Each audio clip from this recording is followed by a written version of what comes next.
We all know how to use Google, right? But the question is, do we know how to use it in the most efficient way? So I'm going to show you some tricks and tips about using Google search, and I am going to search entrepreneurship. Okay, now you noticed whenever I did that Google is anticipating some of the things that I might want to look for. But for now, let's just take a look here. I have over 10 million results. And let's look at what kind of results I have. This is just basic web results here. I have entrepreneurship in the news, and it's always very important to look and see what my source is. This is from Forbes.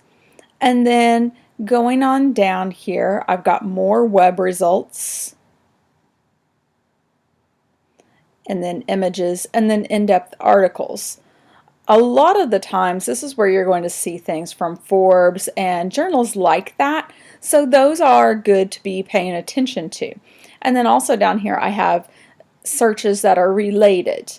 Okay, so maybe I wasn't wanting to know how to start a business. I just needed the definition of entrepreneurship.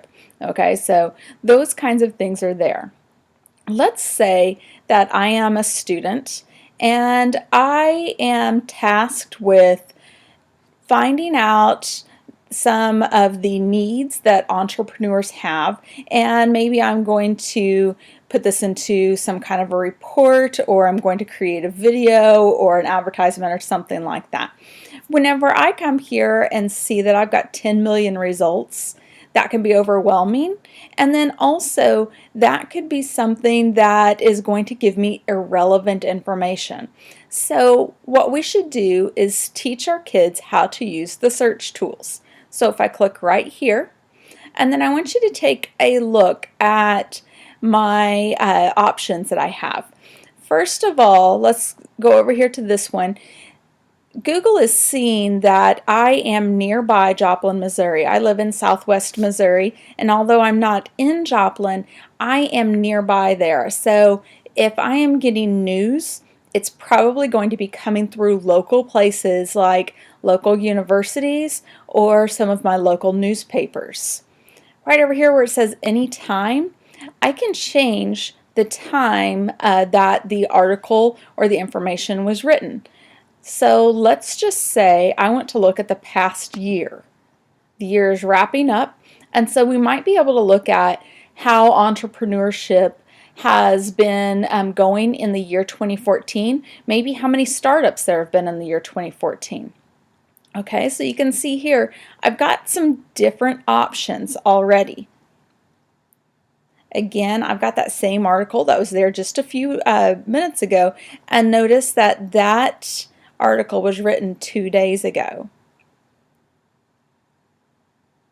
And then these options, these web returns right here, are very different than the ones that I had earlier. So I know that this is doing its job. However, like I said, if I am looking to see how many startups there have been in the year 2014, I'm still not getting what I need. Another thing that as an educator I would be concerned about is, do I have these filtered so that students can read these to the best of their ability? We know that we need to differentiate for students, so we would go over here to all results and go to reading level. Now I've got 68% of my articles written at the basic level, which the basic level, according to Google, is somewhere around the 5th grade range, whereas intermediate might be 8th grade or 9th grade. So let's just click on basic and see what my different results look like. Okay, and I can tell here that I've got many different kinds of results, not the same kind of results that I had the first time. It still hasn't really answered my question of how many startups have been created in the year 2014, but maybe that is a time where I might go for a different search. Maybe I would search startups or something like that. Okay, now another tool that I might have, I'm going to clear these. If I need to write an article about entrepreneurship, or if I'm doing a report, then I need information that is valid. So I'm going to search for PDFs. So notice that whenever I am looking at my returns, they all have PDF in front of them, but I still need to look at what my sources are. So for example, here's one from the EDA. That is probably going to be a valid resource. Again, it comes down to, are they answering the question that I need them to? The others, whenever I look at, they may not be a valid resource. However, I can usually look at ones that say .gov and that sort of thing to find the ones that will work for me.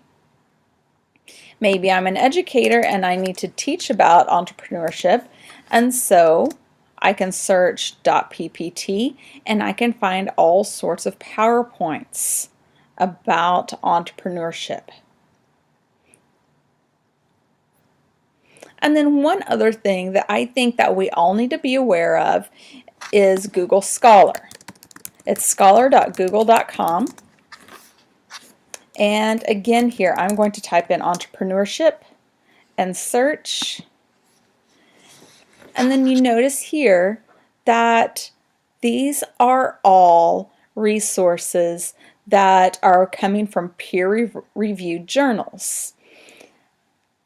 Whenever I look here at this one here, it says entrepreneurship through social networks. That's something that really interests me. And I'm thinking about today in 2014, how social networks and social networking can affect entrepreneurship. And then I look here and it was written in 1986.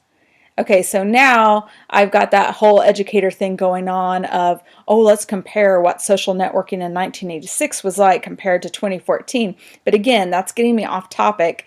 And I know that whenever I am doing research, I need to be able to use the most up-to-date resources. So right over here where it says anytime, I'm going to change that to since 2010. And then I can go through and look at my various resources. Notice it will indicate if it's a book or if it's a PDF, so that way you can download it, or if you need to go into Google Books and get the actual text, you can do that. So whenever I think about beginning of the year procedure kind of things that we have to teach our kids, this is one of the things that comes to mind. Whenever we're teaching kids how to search the web, we want to include different things like this, and in addition to digital citizenship.